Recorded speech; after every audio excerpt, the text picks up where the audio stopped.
friends, you are welcome on my YouTube channel Knowledge Lata. Today's topic is Inchcape Rocks brainstorming practice.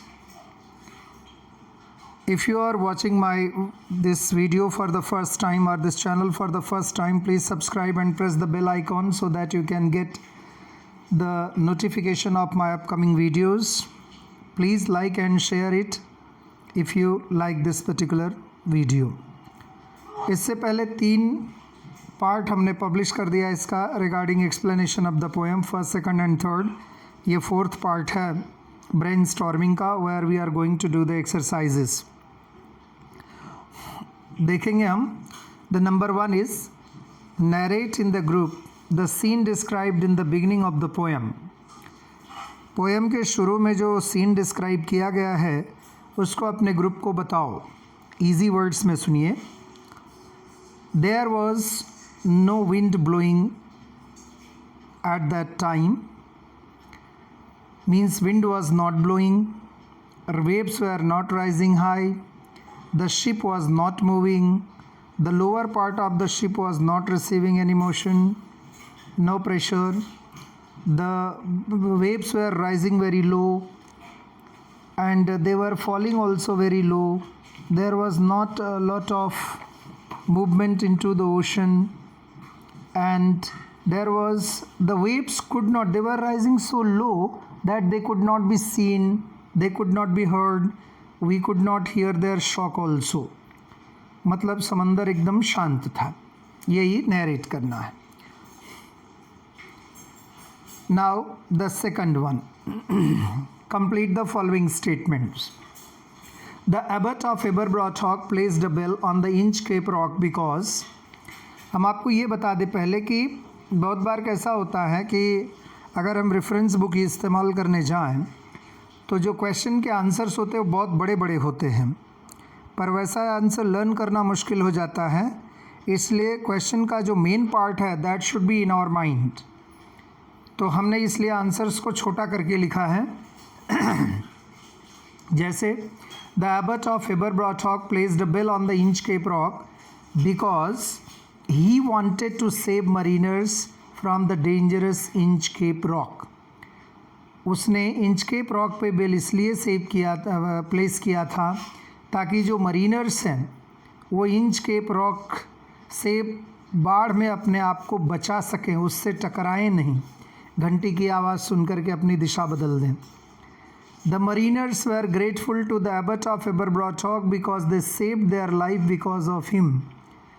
क्योंकि उसके घंटी बांधने के कारण वो अपनी ज़िंदगी बचाते थे, इसलिए वो उसको थैंक करते थे. The result of the thick haze that covered the sky was that जब रॉल्फ जो है स्कॉटलैंड शोर की तरफ लौटने लगा उस समय बहुत ज़बरदस्त धुआं उठा. उसका परिणाम क्या हुआ? उसका परिणाम ये हुआ कि Ralph and his sailor could not see anything. Ralph और उसके सेलर को कुछ भी दिखाई नहीं दे रहा था. They couldn't see anything. The rover in frustration pulled his hair and cursed himself because. एक पैराग्राफ का कहीं कहीं पर आंसर दिया, बट आंसर सिंपल है कि उसे अपनी गलती का एहसास हो गया. Rover in his frustration pulled his hair and cursed himself because he realized his mistake. थोड़ा अगर डिटेल में लिखना चाहते हैं तो लिख सकते हैं कि the bell was by hearing the sound of the bell, people were not going into that direction. Their ship was not sinking and they were not dying. But he had cut the bell, and today if the bell had been there, he would have heard the sound and he could save his life. This mistake he realized. So he had, इसका answer होगा he realized his mistake of cutting the bell. Given below are the events that give theme of the poem in a jumbled form. अभी नीचे जो lines दी हुई हैं ये पूरे poem का थीम बताती है, पर वो प्रॉपर ऑर्डर में नहीं है. कैसे कैसे पोएम डेवलप करती है उसी हिसाब से ये लाइनें अरेंज करके लिखनी है. तो waves were so small that they did not move Inchcape enough, they did not move enough to ring the bell at Inchcape. मतलब वेव्स इतनी छोटी थी कि वो इतना ऊपर नहीं उठती थी वो घंटी को मूव कर सके और घंटी बजे। The abbot of Aberbrothok rock had place the bell on a buoy on that rock. अब देखना ये है कि पहले घंटी बांध दी थी एबट ऑफ एबरब्रॉथ रॉक ने, कि पहले वो दिन का डिस्क्रिप्शन है जिस दिन मौसम एकदम शांत था वो घंटी काटने गया। तो पहले घंटी बांधी होगी तब तो काटने जा रहा है, यानी घंटी पहले बांधी गई थी। तो बी वाला को हम नंबर 1 लिखेंगे। और फिर ये जो मौसम था जिसका हाल पहले सेंटेंस में लिखा गया है कि वेव्स बहुत नीचे थी, वो उठ नहीं रही थी, घंटी को मूव नहीं कर रही थी, उसका आएगा सेकंड नंबर। और थर्ड नंबर क्या आएगा कि तब जब देखा कि मौसम एकदम शांत था तो उस मौसम को देख करके Ralph had gone to cut the bell, तो he bent from the boat to cut the bell, वो तीसरा नंबर होगा। चौथा नंबर होगा कि जब वो घंटी काट करके और चला गया, बहुत सारा सामान लूट करके लाया, और जब स्कॉटलैंड के शोर पे आया तो अचानक देखा तो बहुत सारा धुआं सा, हेज मतलब मिस्ट सा छा गया, ये होगा फोर्थ नंबर। और पांचवा होगा sir Ralph started cursing himself in despair and in his frustration he tore his hair, निराशा में अपने बाल फाड़ने लगा। इसके बाद है describe the qualities of abbot of Aberbrothok rock in your own words. Qualities of the abbot of Aberbrothok rock, पहला बिनीवलेंट यानी परोपकारी,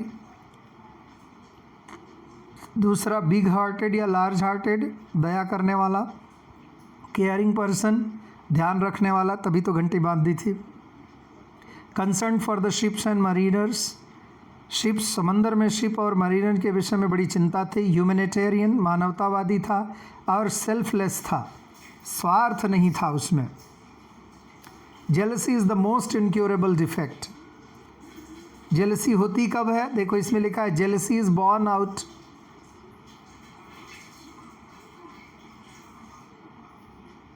jealousy is born out of inaction, जब आदमी काम नहीं करता और काम करने वालों को देख करके परेशान होता है, उनसे कंपटीशन करता है, तब जेलसी पैदा होती है।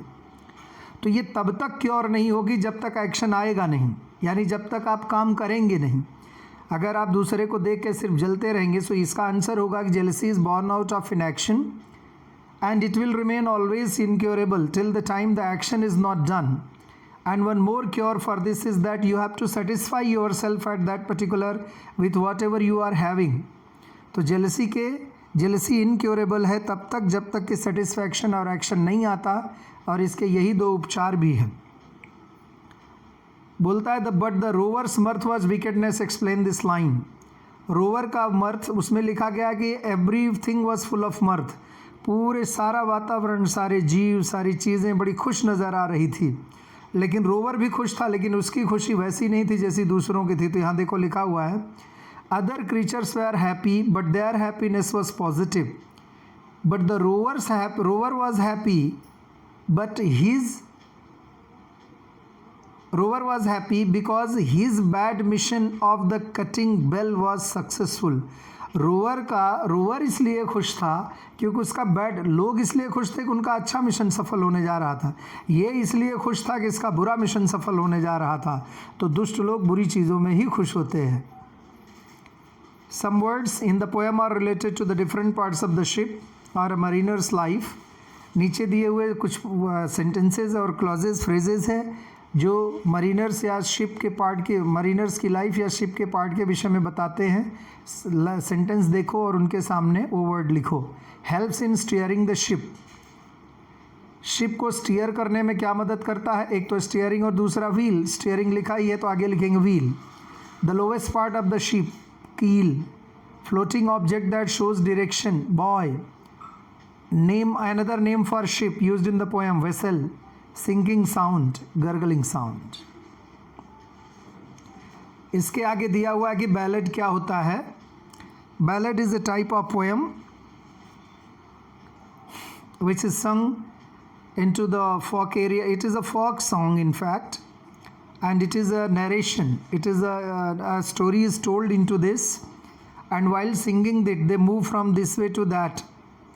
घूमते इसको गाते, इसमें भारत में भी ऐसे बहुत सारे फोक सॉन्ग्स हैं जिसको गाते समय लोग इधर से उधर घूम घूम के गाते हैं, ऐसे ही है ये भी। और इसमें क्या होता है, 4 लाइन का एक पैराग्राफ, एक स्टेंजा होता है which is known as quatrain, और एक रिफ्रेन भी होता है कि लाइनें कभी कभी बार बार रिपीट होती हैं, और बहुत बार उसको एक सिंगल गाएगा और बाद में उसको बहुत सारे लोग मिल के रिपीट करते हैं द रिफ्रेन को. तो such type of songs are found in India also in the folk songs. और बहुत सारा एक फेमस बैलेड है जिसको सैमुअल टेरल कॉलेज ने लिखा है, that is known as rime of ancient mariner. Now here select the appropriate figure of speech from the box given below and complete the table. यहाँ टेबल में figure of speech दिया हुआ है, उसमें से निकाल करके लिखना है, लेकिन मैंने इसमें एक्स्ट्रा भी बताया है. आप देखिए, sir Ralph the rover tore his hair, alliteration. क्यों? Because there is a repetition of the initial consonant sound. No stir in the air, no stir in the sea, repetition. No is no and stir repeated. On a buoy in the storm it floated and swung. तो देखो, इसमें alliteration भी है, inversion भी है. कैसे? It floated and storm and swung की वजह से अलिटरेशन हुआ, और it floated and swung on a buoy, that is known as alliteration, that is known as inversion. क्योंकि ये शुरू कहाँ से हो रहा है? It floated and swung. तो words are not in correct prose order. Down sang the bell with a gurgling sound, means the bell sang with a gurgling sound, इस वजह से तो इन्वर्जन हुआ. लेकिन अनोमेटोपिया भी हुआ, और उसका कारण क्या? Gargling echoes the sound. और इन्वर्जन ऊपर लिखा है, देखो, words are not in correct prose order. The devil below was ringing his knell, ringing sound, that is to say onomatopoeia. Ship was as still as she could be. Ship, still, she, alliteration. And next, personification. Why? Personification because ship has been described as she. It has been given the human quality. On the deck, the rover takes his stand. So rover takes his stand on the deck. Inversion. For words are not in correct prose order. And ship was as still as she could be. यहाँ simile भी होगा, जगह नहीं थी इसलिए नहीं लिखा गया. So simile also, as still as she could be. Then O Christ, apostrophe.